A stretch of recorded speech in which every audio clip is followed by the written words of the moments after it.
Israel पर हमला करता है या इसराइल ईरान पर हमला करता है, तो हम ईरान की मदद के लिए आएंगे और अपना Shaheen ballistic missile Pakistan Iran को मदद के लिए देगा। पाकिस्तान दे रहा मिसाइल ईरान को, जाओ यहूदियों को मारो शाहीन मिसाइल। वो पाकिस्तान जिसके खाने का पैसा नहीं, रात का ठिकाना नहीं, उनकी औरतों को चीनी अपने, क्या बताऊं। ईरान को हम असला सप्लाई कर रहे हैं, ये कहना है अपना इजराइल के एक ऑफिशियल ने कहा है। भाई पूरी दुनिया को अमेरिका भी असला सप्लाई करता है, सारे बेचते हैं। वैसी में बात हुई है, पाकिस्तान अपना शाहीन मिसाइल दे रहा है ईरान को। Where are the Jews? Mister Israeli ambassador, wake up, I am saying you in English. Pakistani is going to give this Shaheen missile to Iran to be used against Israel. ये सारी दुनिया को इस चीज का खबर है कि आप यहाँ पैसों पे गिरते हैं और इन्हें पता है कि जब भी इंटरेस्ट कोई खरीदना है आपको डॉलर देने हैं, चाहे वो चाइनीज दे दें चाहे अमेरिकन दे दें। ये बेसिकली इंडियन लॉबी अक्सर ये तासुर देना चाहती है या लिंक करना चाहती है कि जनाब पाकिस्तान ईरान को असला दे रहा है, क्योंकि इस वक्त इंडिया जो है वो बहुत ज्यादा असला इजराइल को बेच रहा है। तो देन इजराइल जंप कर सकता है और इजराइल बहुत सारी टेक्निकल असिस्टेंस, सर्विलेंस, ड्रोन्स, बहुत कुछ इंडिया को दे सकता है और वो हम इंडिया की हेल्प भी कर सकता है इन एवरीथिंग। इसीलिए मैं कहता हूं पाकिस्तानियों, अपने गरेबान में देखो, जिन्ना की करतूतें देखो, अपने जर्नैलों की करतूतें देखो एंड नेवर सेलिब्रेट। इस आसिम मुनीर को जब तक ठिकाने नहीं लगाता है मोसाद, या Asim Munir most probably is on Mossad straight list, that's what my sources tell me, जब तक इसको ठिकाने नहीं लगाया जाएगा पाकिस्तान नहीं सुधरेगा। अब कहा जाता है कि ईरान बैक्ड ये एक कॉन्स्पिरेसी हो सकती है जिसमें डोनाल्ड ट्रंप साहब ने, क्योंकि जनरल कासम सुलेमानी को टारगेट किया था एक ड्रोन स्ट्राइक में इराक के अंदर, और जैसे आपने थोड़ी देर पहले जिक्र किया कि जॉन बोल्टन को भी मारना चाहते थे और डोनाल्ड ट्रंप जो है वो उस वक्त NSA थे, नेशनल सिक्योरिटी एडवाइजर थे, और डोनाल्ड ट्रंप साहब जो है उस वक्त सदर थे। ये ईरानी जो हैं ये जो काम करना चाहते हैं कि पाकिस्तान को रिक्रूट करो, वहां से वीजा लगवाओ, वहां जाके आगे बंदा मारो, खुद तो अपने घर में वो इस्माइल हानिया को सेव नहीं कर सके और बंदा भेज दिया है अमेरिका के, जाओ पाकिस्तानी पासपोर्ट वाला कि जाओ वहां पे जाके तुम मारो। ये जो ईरान की नाकामी और कमजोरियां हैं इस तरह में, और ये प्रोफेशनल नहीं लगते हमें। और आपको पता है इससे पहले तार साहब मैं आपको बताऊं कि जो सीरिया के अंदर जो जंग हुई है उसमें एक ब्रिगेड्स थे ज़ैनबियून एंड फातिमियून के नाम से। ये बहुत बड़ी रिक्रूटमेंट इन्होंने पहले भी पाकिस्तान से की है, जिससे पाकिस्तानी बड़े नाराज रहते हैं इन्हें। ये जो फैक्टर है, ईरानी इंटेलिजेंस जो है वो कमजोर हो रही है या पाकिस्तान को क्यों इस्तेमाल कर रहे हैं, इस पर जरा थोड़ा कमेंट कर दें अगर। चिमा साहब, हो सकता है पाकिस्तानी सस्ता मिल गया हो। देखिए ना, देखिए इसमें एक तो सबसे बड़ा फैक्टर ये हो सकता है ना, किसी और जगह से लोग पकड़ते तो उससे पैसे ज्यादा मांग रहे होंगे, ये थोड़े 5-6 हज़ार डॉलर देखो, थोड़े पाकिस्तानी रुपया, पाकिस्तानी याद रखिए इसमें हो सकता है 300 रुपए का डॉलर जो है पाकिस्तान में रेट, उसका भी एक फैक्टर हो।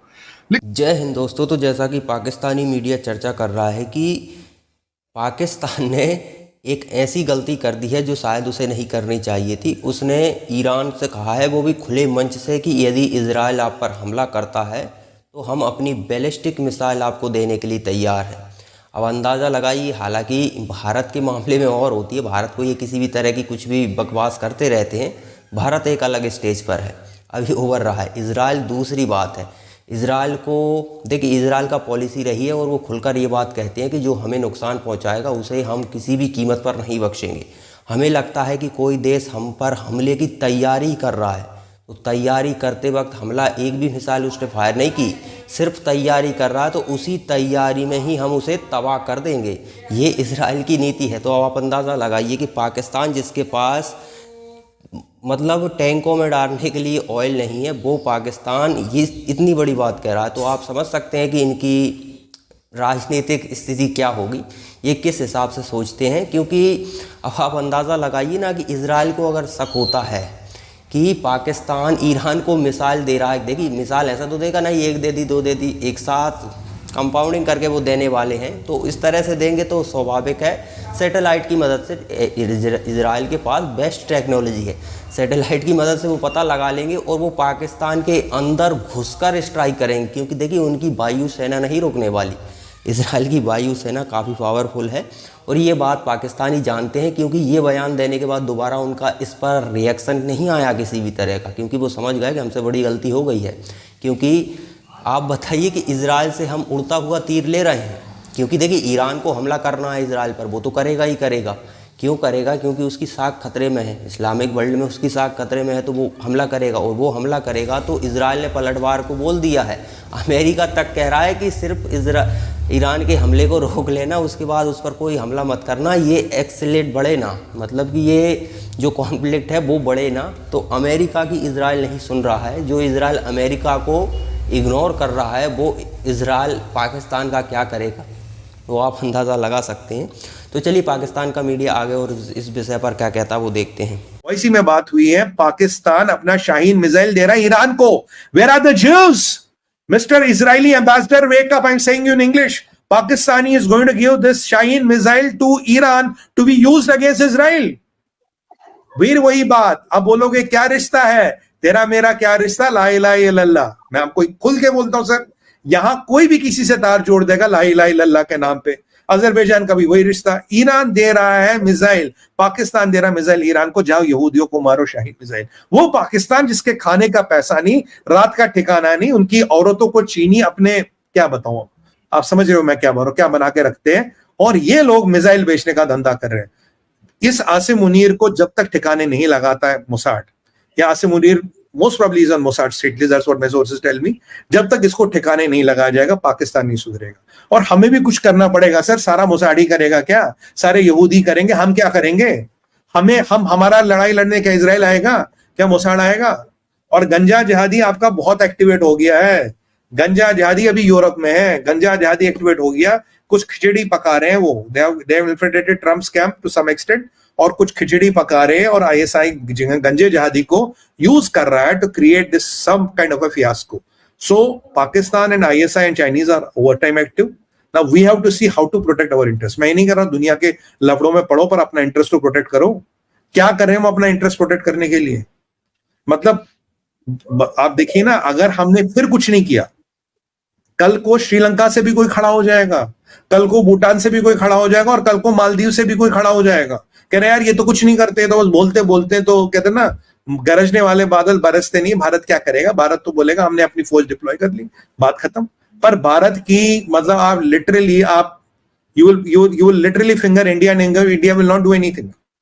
तो मतलब this is what is happening ना। अब हम क्या करेंगे सर? लोग आ रहे हैं बॉर्डर पे, व्हाट टू डू? लेकिन हाँ, अगर इंडिया के साथ हमारे हालात खराब होते हैं तो देन इजराइल जंप कर सकता है, और इजराइल बहुत सारी टेक्निकल असिस्टेंस, सर्विलेंस, ड्रोन्स, बहुत कुछ इंडिया को दे सकता है, और वो हम इंडिया की हेल्प भी कर सकता है इन एवरीथिंग।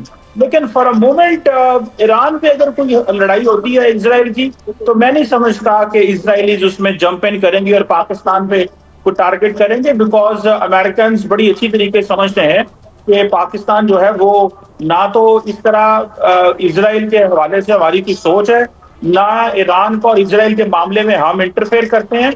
और अगर हाँ भारत के साथ वो पाकिस्तान का होता है, तो मेरा ख्याल है इजराइल जरूर उसमें इंटरफेयर करेगा, और उसमें हमें केयरफुल रहना चाहिए। तो दोस्तों, जो लोग पाकिस्तान को चला रहे हैं, मतलब जिन जो लीडरशिप पाकिस्तान की है, वो क्या बोलती है, कब कहाँ क्या बोलना है, इनको शायद इस बात का कोई अंदाज़ा भी नहीं है।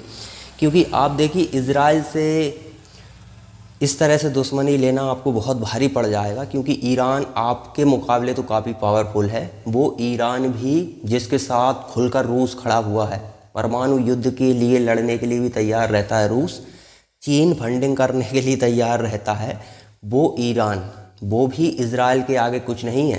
क्योंकि कई तरह के एयर डिफेंस सिस्टम होने के बाद भी उन्होंने कई बार ईरान के अंदर आकर उनकी वायुसेना ने स्ट्राइक की है। तो आप अंदाज़ा लगा सकते हैं कि इजराइल किस लेवल का पावरफुल देश है। अब उसी देश को पाकिस्तान जैसा देश धमकी दे रहा हो, तो आप अंदाज़ा लगा सकते हैं कि किस तरह की लीडरशिप पाकिस्तान की है, और ये क्या कर रहे हैं इनको ये भी पता नहीं है। पाकिस्तान के लोगों को हालांकि इसी तरह की लीडरशिप मिलनी थी, क्योंकि उनके काम भी वही हिसाब के हैं। क्योंकि देखिए, उड़ता हुआ तीर अगर आप नहीं लोगे तो आपका देश बर्बाद कैसे होगा? अगर आप फटे में टांग नहीं अड़ाओगे। देखिए, अभी आपको पता हो, तुर्की नाटो का सदस्य है, काफ़ी पावरफुल देश है, उसको उसके राष्ट्रपति अर्दोआन को सीधा सीधा इजराइल ने धमकी दी है कि वो करेंगे जो पहले एक समय में किसी और के साथ उन्होंने बताया था, उसके साथ किया था। यानी कि सीधा सीधा तुम्हें ही टारगेट करेंगे। इस तरह की बात किसी राष्ट्रपति के लिए कह देना और पावरफुल देश के लिए तो पाकिस्तान किस खेत की मोली है, वो उस इजराइल के लिए। लेकिन क्या है कि अब पाकिस्तान ही है, पाकिस्तान ऐसे काम ना करे तो फिर वो पाकिस्तानी कैसे। हालांकि शायद इन्हें गलती का एहसास हो गया, दोबारा कोई बयान नहीं आया है, क्योंकि ये जानते हैं कि इजराइल किसी भी कीमत पर नहीं बख्शेगा, वो अमेरिका की भी नहीं सुनता है।